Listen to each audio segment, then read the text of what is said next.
Hello guys, আজকে recipe নিয়ে আসছি। সকাল সকাল শীতল চাটনি রান্না করব। এখন বেলা বাজে ধরো 11টা বেজে গেছে। হ্যাঁ, 11টা বেজে গেছে। আর আমি শীতলটা চাটনি করব আজকে ভেবেছি। শীতলটা নিয়ে আসলাম। আর এখান থেকে শীতলের জন্য রসুন, টমেটো কুচিয়ে করেছি। আর কালারের জন্য লাল লঙ্কা আর মেইন মশলা হলো পেঁয়াজ রসুন নিয়েছি। আর এখানে কাঁচা লঙ্কা নিয়েছি। কাঁচা লঙ্কা লাগবে স্বাদের জন্য, আর কালারের জন্য আমি দেব একটু লাল লঙ্কা। তোমরা ভিডিওটা দেখতে থাকো। এখন শীতলটাকে আমি ধুয়ে সিদ্ধ করে নিচ্ছি। এখন আমি শীতলগুলিকে সিদ্ধ করে নেব। এখানে সিদ্ধ জলটার মধ্যে একটু নুন দিয়েছি। দেখুন এবার শীতল থেকে কত নোংরা বেরিয়েছে। আমরা কত নোংরা দেখুন খাই পরিষ্কার না করে। পরিষ্কার তো আমরা তো সিদ্ধ করি না, এমনিতেই খেয়ে ফেলি। কিন্তু দেখুন কত কাটা, কত নোংরা। এখন এই নোংরাগুলি আমি ফেলে দেব। আর উপর যে জলটা হবে সেই জলটা হবে শীতল জল। এই শীতল জলটা দিয়ে আমি রান্না করব। আর সবগুলি নোংরা নিচে পড়ে থাকবে। এখন আমি এটা ছেঁকে নেব। এই দেখুন শীতল জলটা বেরিয়েছে, সেটা দিয়ে আমরা রান্না করব। আর বাকি নোংরাগুলি ফেলে দেব। এখন প্রথমে আমি দিয়ে দেব পেঁয়াজটা।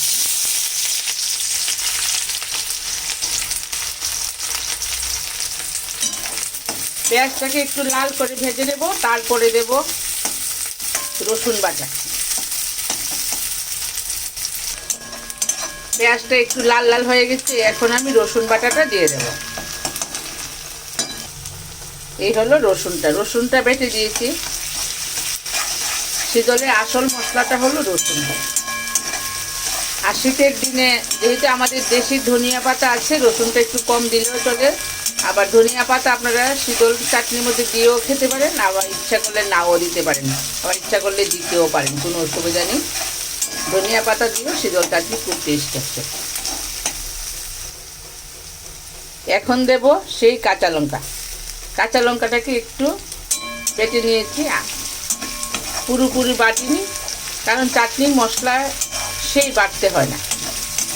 এটা মাছের ঝোলের মতো পালিশ করে মশলা বাটতে হয় না।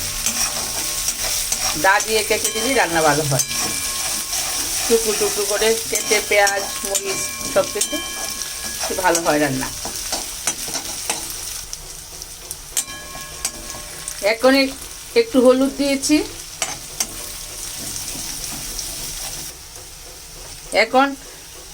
এখন অল্প একটু নুন দিয়েছি, কারণ শীতল সিদ্ধর মধ্যে নুন দেওয়া আছে, তাই নুনটা একটু অল্প দিলাম। এখন দিয়ে দিলাম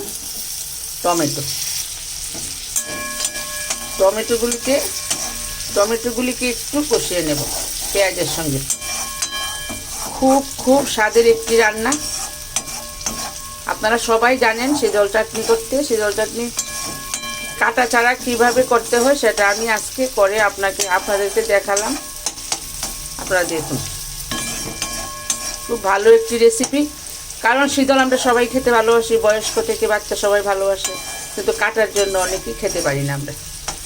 তাই কিভাবে কাটাটা ছাড়িয়ে নিলে খাওয়া যায় সেটা আজকে আমি দেখাচ্ছি আপনাদেরকে। এখন দিয়ে দেব সেই গুঁড়া লঙ্কাটা। শীতল চাটনিতে গুঁড়া লঙ্কা বা একটু লাল লাল না হলে মন ভরে না, দেখতেও ভালো লাগে না, খেতেও ভালো লাগে না। শীতল মানে শুকনা লঙ্কা বাটাতে। এখন তো আর আমরা বাটি না, এখন আমরা প্যাকেটের লঙ্কাই বেশি ব্যবহার করি। এক্ষণে আমি দিয়ে দেব সেই সিদ্ধ করা শীতল জল। দেখুন জলটা দিয়েছি। এই জলটা দিয়ে সবগুলি মশলা এখন সিদ্ধ হয়ে ঠিক জায়গায় চলে আসবে। দেখুন আমি অল্প একটু চিনি দিয়েছি, অল্প একটু স্বাদের জন্য। চিনিটা দিলে স্বাদটা খুব বাড়ে। আপনারা হয়তো বলবেন শীতলে আবার চিনি কীরকম রান্না, একবার রান্না করে খেয়ে দেখবেন। অনেকে তো মিষ্টিটা পছন্দ করে না, কিন্তু অল্প পরিমাণে দিতে হবে, বেশি না। বেশি হলে তো আবার ভালো লাগবে না। অল্প পরিমাণে দিয়ে রান্নাটা করতে হবে। আমি খুব চিনি অল্প দিয়েছি, খুব কম। এবার দেখুন কেমন হয়েছে রান্নাটা।